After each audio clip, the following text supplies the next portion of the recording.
হেফাজতে ইসলামের এই এনসিপিকে বা হাসনাত আব্দুল্লাদেরকে যথেষ্ট জায়গা দেওয়ার কোনো সুযোগ আছে বা কোনো ইচ্ছা আছে সেটা ভাববারও কোনো কারণ নেই। আসলে হাসনাতের হেফাজতকে দরকার তার নিজের হেফাজতের জন্যে, এনসিপির দরকার হেফাজতে ইসলামকে তাদের হেফাজতের জন্যে। বাংলাদেশে তরুণদের গড়া নতুন দল জাতীয় নাগরিক পার্টি এনসিপির মহাপরাক্রমশালী নেতা হাসনাত আব্দুল্লাহ হেফাজতে ইসলামের মহা সমাবেশের মঞ্চে গিয়ে বক্তৃতা দেওয়ার পর অনেকেই সোশ্যাল মিডিয়া গরম করে আলোচনা করছেন যে তার মানে জাতীয় নাগরিক পার্টি কি আদর্শগতভাবে হেফাজতে ইসলামের রাজনীতির দিকে ঝুঁকে গেছে? তারা কি তার মানে একই আদর্শের রাজনীতি করছে? আসলে একই আদর্শের রাজনীতি করছে কিনা সে প্রশ্ন করবার জন্য অনেক দেরি হয়ে গেছে কিনা সে প্রসঙ্গে তো আলোচনা করতেই চাই। তার আগে এটা জানান দিতে চাই যে প্রথমবারের মতো হেফাজতে ইসলামের মহা সমাবেশ মানে এই লোকারণ্য সমাবেশের লোকবল নিজের সমর্থনে আনার চেষ্টা প্রথমবারের মতো কোনো রাজনৈতিক দল হিসেবে জাতীয় নাগরিক পার্টি করছে না। এর আগে 2013 সালের 5ই মে নারী নীতি বাতিলের দাবিতে মতিঝিলে যে মহাসমাবেশ করেছিল হেফাজতে ইসলাম, সেই মহাসমাবেশের মঞ্চে গিয়ে বিএনপি নেতা খন্দকার মোশাররফ হোসেন, সাদেক হোসেন খোকা উঠেছিলেন। খালেদা জিয়া নির্দেশ দিয়েছিলেন বিএনপির নেতাকর্মীদের পরের দিন দলে দলে সেই সমাবেশে গিয়ে যোগ দিতে। আর জাতীয় পার্টির নেতা এরশাদ, কাজী জাফর গিয়ে উঠেছিলেন হেফাজতে ইসলামের সেই একই মঞ্চে। কাজেই প্রথমবারের মতো হেফাজতে ইসলামের লোক টানতে কোনো রাজনৈতিক নেতা বা রাজনৈতিক দল গিয়ে সেখানে উপস্থিত হয়েছে এমন মনে করবার কোনো কারণ নেই। তবে হেফাজতে ইসলাম এতদিনে রাজনীতির খেলা খেলতে খেলতে অনেক পরিপক্ক হয়ে উঠেছে তার প্রমাণ হচ্ছে তারা এনসিপিকে বা জাতীয় নাগরিক পার্টিকে আসলে আনুষ্ঠানিক কোনো আমন্ত্রণই জানায়নি। এখন সংবাদ মাধ্যমের প্রশ্নের জবাবে এনসিপির তরফে বলা হচ্ছে হাসনাত আব্দুল্লাহকেই হয়তো তারা ব্যক্তিগতভাবে আমন্ত্রণ জানিয়েছিল এবং একরকম নিজ উৎসাহেই হাসনাত আব্দুল্লাহ গিয়ে উপস্থিত হয়েছিলেন হেফাজতে ইসলামের মহাসমাবেশে। দেখুন, 5ই আগস্টের পর থেকে যে হাসনাত আব্দুল্লাহকে আমরা ক্রমাগত মহাপরাক্রমশালী প্রতাপশালী হয়ে উঠতে দেখলাম, আমি প্রায়ই তাকে মবের রাজা বলি, যার ভয়ে সারা বাংলাদেশে সকল প্রতিষ্ঠানে কর্তা ব্যক্তি থেকে একেবারে রাজপথে হাঁটা সাধারণ মানুষ সবাই সিটিয়ে আছেন, তার আসলে মূল শক্তি কে? আমরা যদি দেখি ঢাকার রাস্তায় নারীদের পোশাক নিয়ে প্রশ্ন তুলছেন কারা? সারা বাংলাদেশ জুড়ে মাইকিং করে নারীদের বাজারে আসা উচিত কি উচিত না এ ধরনের বক্তব্য কারা দিচ্ছেন? বাংলাদেশের বিভিন্ন জায়গায় মেয়েদের ফুটবল খেলা চলা উচিত কিনা এই প্রশ্ন তুলে ফুটবল খেলা প্রতিহত করে সেগুলোকে সংবাদ শিরোনাম করে স্বাভাবিক যে খেলাধুলার পরিবেশ তা নষ্ট করে দিলেন কারা? কারা সারা বাংলাদেশ জুড়ে আগস্টের পর থেকে একরকম গান বাজনা কনসার্টের আসর পুরোপুরি বন্ধ করে দিলেন? কিংবা এখন কারা মাইকিং করে সারা দেশে দোকানে দোকানে কোন পণ্য রাখা যাবে কোন পণ্য রাখা যাবে না আর কোন পণ্য রাখা গেলে দোকান ভাঙচুর করা যাবে সেসব সিদ্ধান্তই বা নিচ্ছেন কারা? তার মানে এই যে মবের রাজা বলি, মব বা জনতা, উচ্ছৃঙ্খল জনতা, জনতার দল যারা ক্রোধান্বিত, যারা যে কোনো কিছু করতে রাজি, সেই জনতা আসলে দরকার তো হাসনাত আব্দুল্লাহর। হাসনাত আব্দুল্লাহর পেছনে সেই জনতা কি আছে? ফেব্রুয়ারি মাস থেকে এনসিপি গড়বার পর থেকে, জাতীয় নাগরিক পার্টি নিজে দল হিসেবে আত্মপ্রকাশ করবার পর থেকে একেবারে মানিক মিয়া এভিনিউতে সেই কোটি কোটি টাকার ইভেন্ট থেকে শুরু করে এই শুক্রবার বাইতুল মোকাররমের দক্ষিণ গেটের সামনে যে জনসভা করার চেষ্টা তারা করেছে, সবেতেই জনসংখ্যার ঘাটতি ভীষণভাবে চোখে পড়েছে। বাইতুল মোকাররমের শুক্রবার দিন কোনো একটা গেটের সামনে, বিশেষ করে দক্ষিণ গেটের সামনে সাধারণত সভা করে ছোট রাজনৈতিক দল, ইসলামপন্থী রাজনৈতিক দলগুলো। তাদের প্রত্যাশা থাকে যে শুক্রবারের নামাজ ফেরত আগ্রহী মানুষের একটা অংশ হয়তো জড়ো হবেন এবং তারা মোটামুটি একটা লোক জমিয়ে আসলে রাজনৈতিক সমাবেশটি সেরে ফেলতে পারবেন। এমন একটা উদ্দেশ্য নিয়ে বাইতুল মোকাররমের দক্ষিণ গেটে যে জনসভা করলো শুক্রবার এনসিপি, সেখানেও মঞ্চে যত লোক তার প্রায় সমপরিমাণ লোক আসলে মঞ্চের সামনে উপস্থিত ছিল।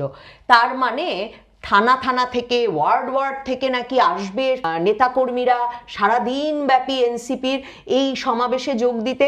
এমন প্রচারণা ঘন্টায় ঘন্টায় বাংলাদেশের টেলিভিশনগুলো চালালেও আসলে সভায় দলে দলের মিছিল নিয়ে লোক আসার সেই ঘটনাটি শেষ পর্যন্ত ঘটতে দেখা যায়নি। এখন হাসনাত আব্দুল্লাহদের প্রয়োজন লোক। হাসনাত আব্দুল্লাহদের পেছনে যদি জনতা না থাকে, তাহলে আসলে ক্রোধান্বিত জনতা না থাকে, উচ্ছৃঙ্খল জনতা না থাকে, লোকবল যদি তারা দেখাতে না পারেন, তাহলে আসলে কোন ভয়ে তিনি আমাদের ঠেকিয়ে রাখবেন বা রাজনীতির ময়দানে আঙুল উঁচিয়ে বড় বড় কথা বলবেন আর সরকারকেই ডেডলাইন দেবেন? এই অবস্থায় হাসনাত আব্দুল্লাহর জন্য অত্যন্ত জরুরি ছিল যে কোনো সুযোগে হেফাজতের মঞ্চে উঠে যাওয়া। একটা পক্ষ ভীষণ বিস্মিত যে তার মানে কি হেফাজতে ইসলাম যেই দাবিতে তারা মহাসমাবেশ করেছে, তার মধ্যে একটা বড় দাবি ছিল যে তারা নারী সংস্কার কমিশনের প্রস্তাব বাতিল চায়, নারী কমিশনটি বাতিল চায়, পুনর্গঠন চায়। তার মানে কি নারীর সমানাধিকারের যে প্রস্তাব নারী সংস্কার কমিশন অন্তর্বর্তীকালীন সরকারকে দিয়েছে, অর্থাৎ উত্তরাধিকারের, সন্তানে, সম্পদে নারীর সমানাধিকার, তার বিপক্ষে হাসনাত আব্দুল্লাহদের অবস্থান? সত্যি কি আপনারা এতটা সহজ সরল যে আপনারা 8 মাসের বেশি সময় পেরিয়ে গেছে তবু বুঝতে পারছেন না যে আসলে নারীর সমানাধিকার কিংবা সম্পদে, সন্তানে, উত্তরাধিকারে নারী সমান সমান অধিকার পাবেন এমন কোনো রাজনীতি করতে বা বাংলাদেশের জন্য সমাজ এবং ধর্মের বাস্তবতায় স্পর্শকাতর বিষয়ে আন্দোলন করতে যে হাসনাত আব্দুল্লাহদের রাজনীতির ময়দানে আগমন ঘটেনি, এটা বুঝতে সত্যি আপনাদের 8 মাসের বেশি সময় পেরিয়ে গেছে?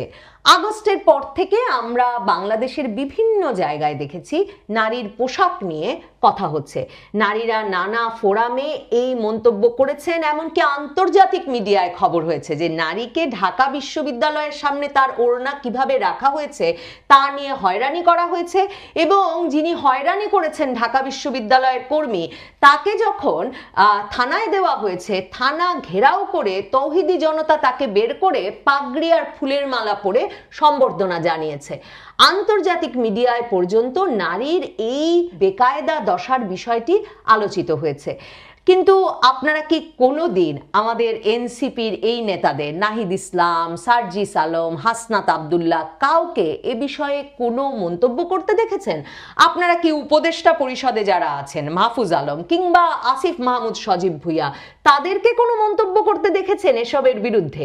তারা কখনো বলেছেন তাদের যে বৈষম্য বিরোধী আন্দোলন, সেই বৈষম্য বিরোধী আন্দোলন নারী পুরুষের বৈষম্য নিরোধের জন্যে তারা কোনোদিন বলেছেন যে এই বৈষম্য বিরোধী আন্দোলন আসলে কার কার মধ্যে বৈষম্য রোধে? তারা 5ই আগস্টের পর থেকে যেসব রাজনৈতিক টার্ম নতুন করে বাংলাদেশে ভীষণ জনপ্রিয় করে তুলেছেন, তাদের কথায় কথায় বা তাদের লেখায়, আমি জানি না আসলে জনপ্রিয় করে তুললে সভায় হয়তো লোক হওয়ার কথা, জনপ্রিয় করে তুলেছেন, কিংবা আমরা যারা তাদের দিকে গভীর নিবিষ্ট মনে নজর রাখছি, কিংবা প্রথম আলোর মতো পত্রিকাগুলো যেহেতু নিয়মিতভাবে তাদের ফেসবুক স্ট্যাটাস ছাপছে, তাদের সাক্ষাৎকার ছাপছে, সেসব কারণে হয়তো আমরা যেসব শব্দ সম্পর্কে পরিচিত হয়ে উঠেছি আগস্টের পর থেকে, সেগুলো কোনগুলো?